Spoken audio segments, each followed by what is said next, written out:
All right, let's get straight into this question. And this is a function question. You wanted me to specifically look at 6.5 and 6.6, so we will do that. We probably need some of the information that is preceding. Normally, with these kind of questions, you have to answer the one to move on to the next one. So, some of the information we will need, but let's just find it as we go along. So 6.5 says determine the maximum vertical distance. Okay, so obviously vertical is this way. Determine the maximum vertical distance between H and G. So this over here is F and this over here is G. H is not on the graph, but they tell us this thing. They say that H is equal to minus F, F of X. So you know that F of X thing, we think of it as Y. So what happened there? The Y became negative. So we should know our translations, right? So if the y is negative, it's in fact a reflection. So if all the y values become negative, we know it is a reflection in our x-axis. So the graph would look like this. So basically the parabola gets reflected in the x-axis, and this one is now not G, H. Right, so we do have the equation of F. So the equation of H is just going to be the negative that. So make all of those things negative. Okay, so H of X would then equal to, let's put it over here, minus X squared plus 2X and plus 3. Okay, so that over there, okay, plus 3. Okay, that over there is our equation for H. So determine the distance, maximum distance between H and G. G is our straight line. So imagine a line that's over here, right? Okay, let's say this. Over here, that line is maybe 1 unit. And as it moves, it maybe gets bigger, so maybe 2 units. And then it gets to the maximum point, so maybe like random numbers, maybe the biggest is 10. And then it starts going smaller again, and it's maybe 8 and maybe like 7 and okay. So it gets to a maximum distance, the biggest that it can be, and then it starts shrinking again. So how are you going to find the maximum distance between your two functions? What you are going to do is you're going to take your two functions and subtract them from each other. But now always remember that the top one is going to be the first one, and then you minus the bottom one. So we're going to take H. Okay, let's write some stuff down here. We're going to say for the maximum, right? So we're going to say H of X, because that one's on top, and we're going to subtract G of X because that one's at the bottom, and this is going to give us a new equation. All right, let's go find that equation quickly. So H we knew is minus X squared plus 2X minus X squared plus 2X plus our 3. Okay, let's just try and at least make it look like a 2X. And then we're going to subtract G of X. Do we have the equation of G yet? Okay, so we were supposed to figure out the equation of G over here. So let's do that quickly. I guess we're going to need this coordinate first as well. What else do they give us?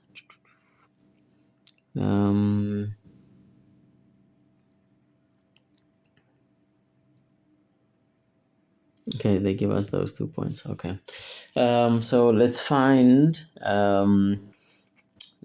P first. Okay, so P, that is the that's the y-intercept of your function. So x is of f, so x is going to be 0, 0, 0.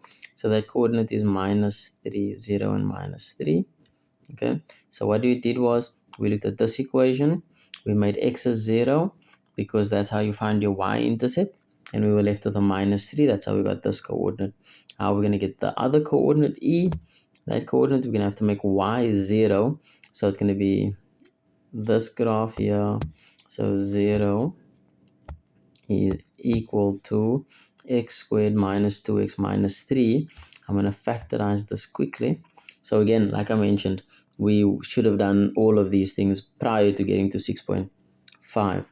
Okay, so let's just put the x's in here quickly. 3 is prime, so your only options are 3 and 1. I have to get a minus 2, so that's going to be minus. Let's get that back. Minus and a plus. A minus and a plus. We know this one is going to become x equals positive 3. And this one is going to become x equals minus 1. Minus 1. Okay. So the positive 3 is obviously going to be this one. So that's going to be 3 and 0.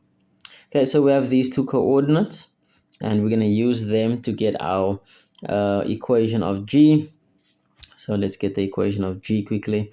Y equals mx plus c, but obviously this is the c value, so mx minus 3.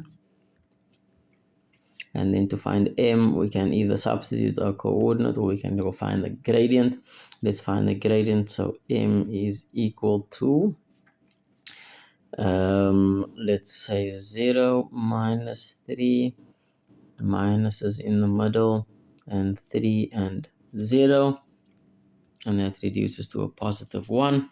So the equation for g is 1x minus 3. Okay, right. So we want to take h and subtract g. Okay, so that's what we're doing now. Subtracting these two equations. This negative is going to go inside and change everything. Okay, so my equation is minus x squared plus x and plus 6. Let's talk about this equation that we found now. So what is this equation? We found this equation by subtracting h and g. Okay, so let's go back to this picture. Okay, there's a ton of things on here now. Let's see if we can erase all of that. Oh, nope, we can't. Okay, so we drew these different lines over here. Okay, I guess I need to keep the picture. All right, we drew these different lines, and we said that the distance between the graph keeps changing. The different distance between the two graphs keep changing.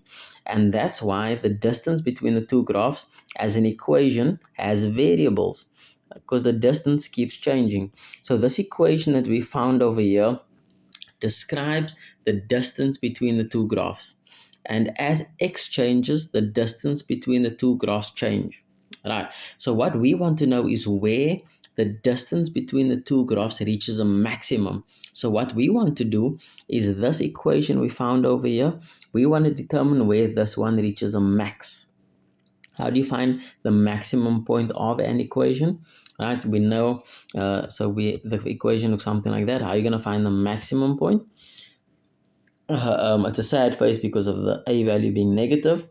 Right, how are you going to find the maximum point? You need to find your turning point, and your maximum point is the y value of your turning point. Okay, great. How do you find the turning point? We say x is equal to minus b over 2a. What is that? That is the equation for the x value of the turning point. So minus 1, my b value is this one there. Okay, and that needs to divide by 2. My a value is this one here. Okay, so that's minus 1 divided by minus 2, so that is a positive a half. So this is your x value at the turning point of the graph that describes the distance between the two graphs. Okay, so the y value, take this x value that you found and substitute it into this equation. So we're going to say minus the half, that needs to be squared, plus a half plus 6. So again, we just took this equation and substituted the half. Okay, why the half? The half was the x value of the turning point of the distance between the two graphs. We need the y value now. Okay, so that's going to be minus 1 over 4 plus, let's just make this 2 over 4 so that we can add those together, plus 6. So that is going to give me 6 and a quarter. So the 6 and a quarter is the maximum distance between the two graphs. All right, let's cut this here. It's already 10 minutes long, and then we'll make another video for the last question.